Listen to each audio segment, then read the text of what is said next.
But do I have the right to get the Bubby Davros plot 100% accurate?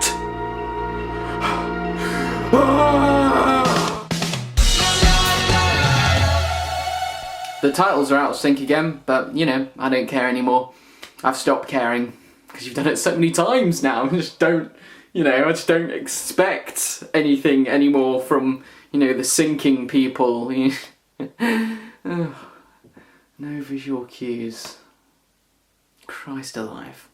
Let's move on. Now let's talk about the actual episode.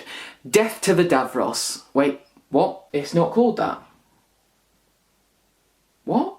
Now I know a lot of fan productions tend to accuse showrunners of borrowing their ideas, but seriously guys, listen to Death to the Davros, where the doctor goes to visit Davros, who is in his deathbed in hospital, and gets him grapes. Actually, no, don't listen to it. It'll ruin the story for you. It will absolutely ruin The Magician's Apprentice. Sorry. The Magician's Apprentice opens with lots of short scenes with Mr. Snakeman, that's his name, that's canon now, looking for the Doctor. It's a sequence not unlike A Good Man Goes to War or The Pandorica Opens, and as much as I enjoyed those in Matt Smith's era, I don't know if it suits Capaldi's. It felt like a bit of a rehashing of what's been done with Smith, and it would have been nice to have those scenes, you know, be a bit longer, you know, like the later scenes with, you know, Missy and the planes, or, you know, the Doctor riding in with an electric guitar sitting on a tank. Because those scenes were so short, we didn't see very much other than Mr. Snakeman walking in going, "Where's the Doctor?" doing something vaguely scary that we don't really know what it is, and then wandering off. So it kind of became a bit repetitive the third time around.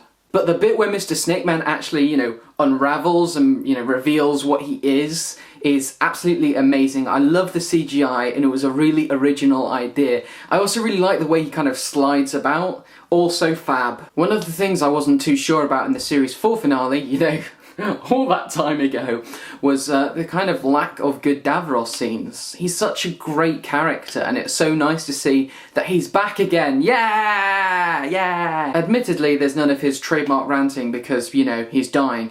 But it's so nice to see this really interesting character back, you know, the immoral evil scientist who the Doctor kind of counts of as his equal slash arch nemesis. Let's face it, those aspects are actually the best part of this story. The bit in the Tower of London where Missy pokes her head out of the screen, god awful. But isn't Missy great though? I love Missy, she's a great character.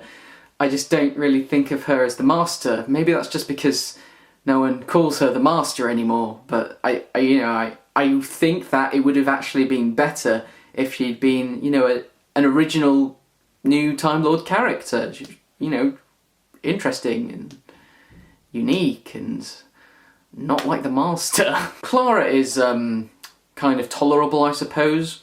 There's a character there, definitely. There is a character there, but there's not much of a character. Luckily enough, though, it doesn't come too much into question because most of the episode is focusing on the Doctor and Missy and Davros and the story itself. I think I'd be a bit upset about Clara being a bit kind of pointless in this episode if it wasn't for the fact that I'm a bit bored of her now anyway, so, you know, I don't really mind her being sort of shunted into the background a little bit, although that does kind of create a bit of an absence of, you know, a good companion character, which is really important. Maybe that's Missy now, I don't know. Maybe it's Davros, please. Unit were there at one point, I think, so yeah, that's great, I guess. Towards the end when we started seeing some Daleks, you know, that was good, but where are the paradigms? Why is there a black Dalek? Why are there like silver Daleks and a battle grey Dalek and a special weapons Dalek? Maybe this will be explained in the second half. Maybe it's just fan service. Who knows? Who knows? Also, why is the Doctor so shocked to find himself back on Skaro when he went there by choice like 2 series ago? God, Dalek mythology is such a mess within the new series right now. What is going on? Stephen, you wrote that one as well! What's happening? My personal favourite bit of this episode was when Clara died.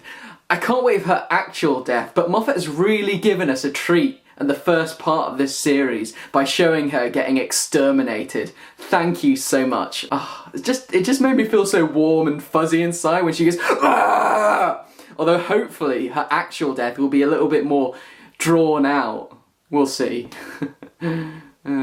The cliffhanger was a little bit too sudden, but I like what Steven's getting at, even if the actual execution, not yet, was a bit off. I mean, we all know that Missy and Clara and the TARDIS are going to be safe, especially at this point in the series. It's not much of a cliffhanger by itself. The actual cliffhanger is whether the Doctor is prepared to shoot Bubby Davros in order to save those people. In all honesty, there'll probably be another cheaper way out, but I appreciate, opening the series on that lovely, grim, ethical dilemma. It's a good way to get started. Because this episode was dedicated mainly to getting the right people in the right places, hopefully next week we'll get more of a focus on the core story, now that everyone's where they need to be. Or it could be an utter mess, I don't know. Let's find out. So to conclude, Davros great, Doctor great, Missy great, Clara air, story air, and next week new episode, that's good. Yay! Let us know what you thought of the episode by commenting below or voting on the website. At the moment it seems to be getting quite favourable reviews, so we'll see how it goes. Alright, that's all from me, bye, see you next week. Two-parter. Okay, bye. If you're wondering what's happened, I just found out on the totally reliable website 4chan that the 13th Doctor is going to be in the Christmas special.